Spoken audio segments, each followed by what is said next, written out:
Welcome back and thank you for staying with Checkpoint. Mid-2024 marked a turning point in the country's history, an awakening not led by seasoned politicians or activists, but by a new voice, young, loud, fearless. Popularly known as Generation Z, the youth took to the streets in a digital age uprising that shook the foundations of power.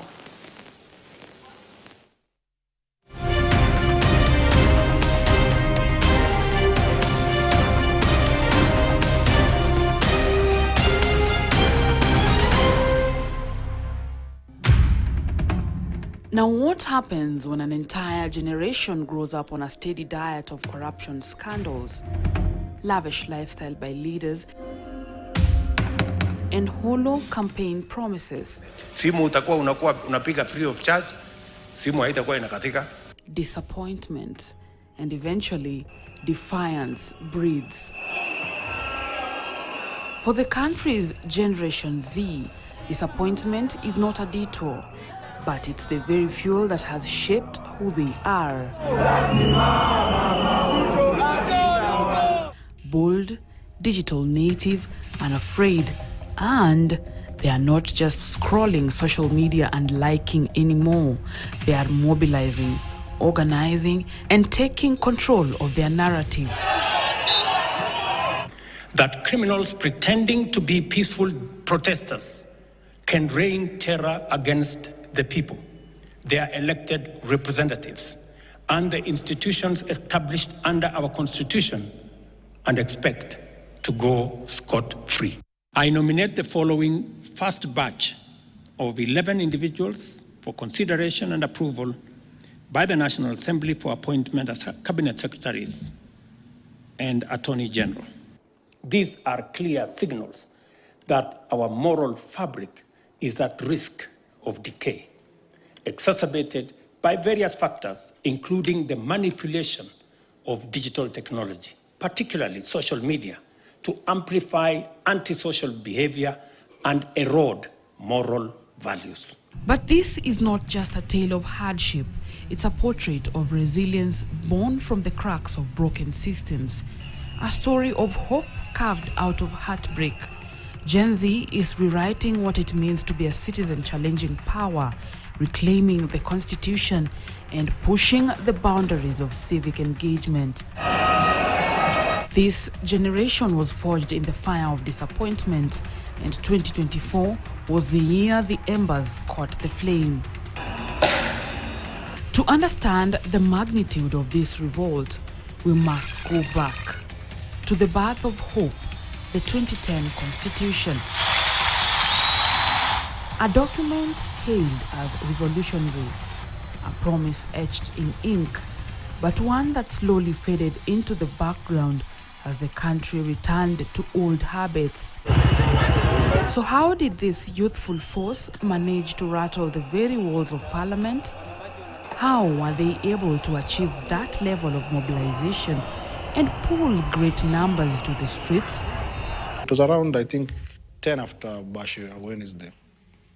Tukaambiana tuende town, niko like, hakuna si lazima. Like wasota umia nini, niko like, so mimi kama tu tushe tao. Nikajiba tu tao. So tao literally tu bash. Wasoko wana reject na bash. It was so peaceful nini and so that ndo pale tongaje gawa kana sakupa matia gas. Even the Gen Z 25th June, things did not just stop in Nairobi. That they are being what? You would see, in fact, in one of the briefings we had, when we went to check the people who are following the protest online, because you can see, I mean, the social metrics and who is following. We did establish that there are more people, students in America, Germany, following the Gen Z protest in Kenya more than Kenyans.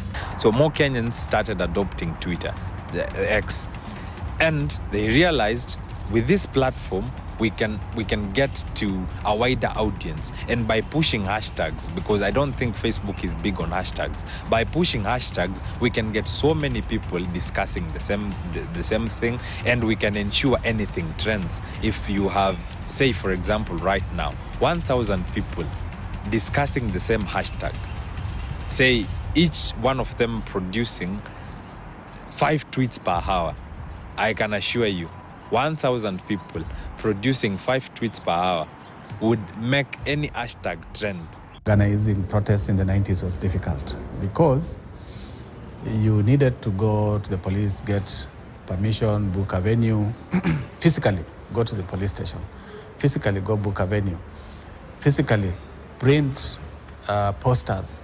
And if it was Nairobi, you would get a pickup, move around Nairobi, take posters to Kibera, take posters to Mathare, Kariobangi, where the whole of Nairobi.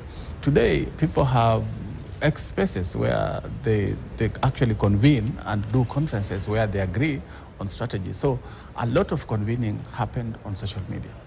A year after thousands of Kenyan youth made history by breaching parliament gates and flooded the streets, Otieno Namoya, the associate director at Human Rights Watch, helps us trace the roots of the rage witnessed on the streets between June and July of 2024. The protest was not just against the finance bill. It was the cry of a generation betrayed. The president's role was not supposed to be what we see today, where the president goes to a very place and says, I'll bring this road. So the idea was this, you have a right to development, whether or not you voted for the government, and it's not the duty of the president to come to your place and dish it out like it's a privilege. Then came President William Ruto's presidency in 2022, whose election had an overall voter turnout of about 65%. So help me God. A young lawyer reveals that the majority of the youth did not vote. A huge chunk of Gen Zs, or should I call them the young people, who did not vote because they did not see the candidate they wanted on that ballot. So we have colleagues and comrades who have high standards for everything. The candidature of William Ruto itself was very divisive within civil society. I think there were jitters among people, leadership in CSOs, about Ruto candidature and what his presidency portends. Because Ruto had a track record. His track record before 2022 was not good. The betrayal didn't start from the bill. It's a saga of stagnated hope, from Kibaki's economic bloom to Uhuru and Ruto's rule. The dream dimmed with each passing government. A generation watched, waited, and finally decided enough. Because people had come from the Kibaki presidency, where Kibaki mismanaged the politics, but he handled the economics very well. So the economy was very stable and very, very strong. He mismanaged the politics. That's what led to post-election violence. So people felt that the next leadership, if it could just do even 80% of what Kibaki had done on the economic side, then the country will be on a better footing. But Uhuru and Ruto come in, and then we start seeing huge debts, and those debts are not properly used. The corruption is high, the taxes are going up, fuel prices are going up, prices of essential commodities are going up, and people say, we get Uhuru out.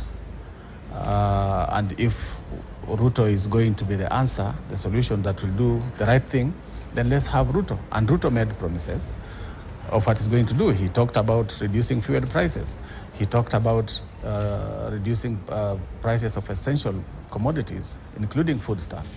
He talked about dealing with corruption. He never really committed, but he talked about it.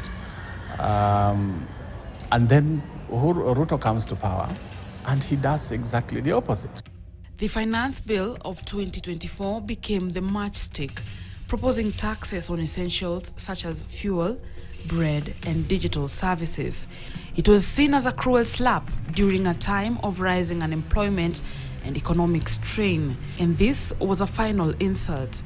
Our forefathers walipigana maumau. Gen Z, tech-savvy and tired, took to the trenches of Twitter, TikTok, and Telegram with rallying cries. It gave more women more courage to come out, because also how that finance bill was going to affect them. When you think about the tax on pads, on diapers, the things that women have no choice over. Our outcry on the streets, our public outburst, and our genuine clamor for the rejection of the finance bill forced the hand of the president. It forced him to return the bill back to parliament. From memes to marches, from live streams to slogans, the resistance was as much online as it was on the ground. According to Nendo, a research marketing firm, over 25 million posts were made on just 3 hashtags: Reject Finance Bill, Occupy Parliament, and Ruto Must Go. They became popular between June 12th and July 1st. However, the digital uprising peaked on June 25th, the day protesters stormed Parliament. While AI tools trace the origin of Reject Finance Bill to June 12th, but deeper digging find its roots a day later on June 13th. Interestingly, Occupy Parliament was not new. It first appeared in 2011. And like a dormant volcano, it erupted again this time, led by the children of the digital age. Occupy Parliament was a vibe. The same way Ruto Must Go was a vibe. No one even really gives too much attention to whoever was the conceiver of the idea. The same way, so many people don't know who crafted the posters. Most of the people who came up with the posters are anonymous. It was a combined effort from across the divide. The protesters, people who protest, cannot even afford fare from where they live to town. Where is that funding? So that is trying to cheapen the anger of the people, the grievances that people have against the government. People are saying, there's corruption, deal with corruption. The 2024 Gen Z protests highlighted the unity of the youth, with thousands of them pushing for government's accountability. A year later, the protesters remain uncertain on the way forward, emphasizing on the gap and the challenge they face in ensuring their momentum brings a lasting change. Winfrey Owino, KTN, Nairobi.